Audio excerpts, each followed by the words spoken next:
വീട്ടുകാർ പ്രണയം എതിർത്തതോടെ കേരളത്തിൽ അഭയം തേടിയ കുംഭമേളയിലെ വൈറൽ പെൺകുട്ടി മൊണാലിസയ്ക്ക് മലയാള മണ്ണിൽ മാംഗല്യം. ഇന്ന് വൈകിട്ട് 5-ന് മൊണാലിസയും മഹാരാഷ്ട്ര സ്വദേശി ഫർഹാനും തമ്മിലുള്ള വിവാഹം നടക്കും. കേരള പോലീസാണ് വിവാഹത്തിന് വഴിയൊരുക്കിയത്. അനുരു അശോകൻ വിവരങ്ങളുമായി ചേർന്നുണ്ട്. അനുരു, അപ്പോൾ കേരള പോലീസിന്റെ അകമ്പടിയിലാണ് ഇന്ന് മൊണാലിസയ്ക്ക് കല്യാണം, അല്ലേ?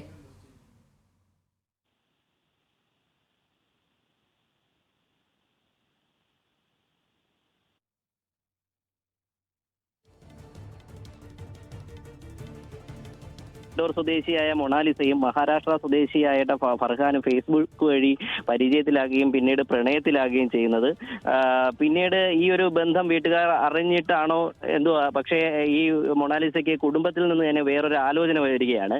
ഇതിനിടയിലാണ് കൊച്ചിയിൽ വെച്ചിട്ട് ഇവർക്കൊരു സിനിമയുടെ പ്രോജക്റ്റ് വരുന്നത്. പിന്നീട് അതിന്റെ ഒരു ഷൂട്ടിംഗ് പൂവാറിലേക്ക് വരുന്നു. അങ്ങനെ ഒരു 3-4 ദിവസം മുമ്പാണ് അച്ഛനും മൊണാലിസയും ഇവിടെ പൂവാറിലെത്തുന്നത്. ഇതിനിടയിൽ ഫർഹാനും ഇവിടെ തിരുവനന്തപുരത്ത് എത്തുകയാണ്.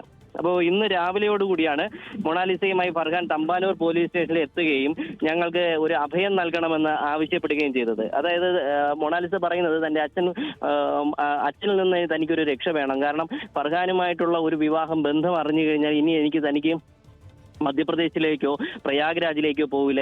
ഒരു ഇതര മതസ്ഥനുമായിട്ട് ജീവിക്കാൻ കഴിയുന്ന ഒരു സുരക്ഷിതമായ സംസ്ഥാനം കേരളമാണ് എന്ന് അറിഞ്ഞതുകൊണ്ട് മാത്രമാണ് താൻ ഇത്തരം ഒരു കേരളത്തിലേക്ക് വരാനും ഈ ഒരു ഷൂട്ടിംഗ് ലൊക്കേഷൻ തിരഞ്ഞെടുക്കുവാനും ഒരു സുഹൃത്തിന്റെ, മലയാളിയായ ഒരു സുഹൃത്തിന്റെ സഹായം വഴി ഇവിടേക്ക് എത്താനും നിമിത്തമായതെന്നാണ് മൊണാലിസ പറഞ്ഞത്. തുടർന്ന് ഈ മൊണാലിസയുടെ പരാതിയിൽ പിതാവ് ജയ്സിംഗ് ഫോസിലെ തമ്പാനൂർ പോലീസ് വിളിച്ചു വരുത്തുകയും കാര്യം ധരിപ്പിക്കുകയും 18 വയസ്സ് പൂർത്തിയായ പെൺകുട്ടിയാണെന്നും അതുകൊണ്ട് തന്നെ അവളുടെ സ്വാതന്ത്ര്യവും അവൾക്ക് തിരഞ്ഞെടുക്കാനുള്ള അവകാശവുമുണ്ട് എന്ന് പറഞ്ഞു ബോധ്യപ്പെടുത്തിയതിന്റെ അടിസ്ഥാനത്തിൽ പിന്നീട് ഈ പിതാവിനും സുഹൃത്തിനും ഈ സിനിമാ ക്രൂവിനും ഒപ്പം പിന്നീട് പോലീസ് സ്റ്റേഷനിലെ നടപടി.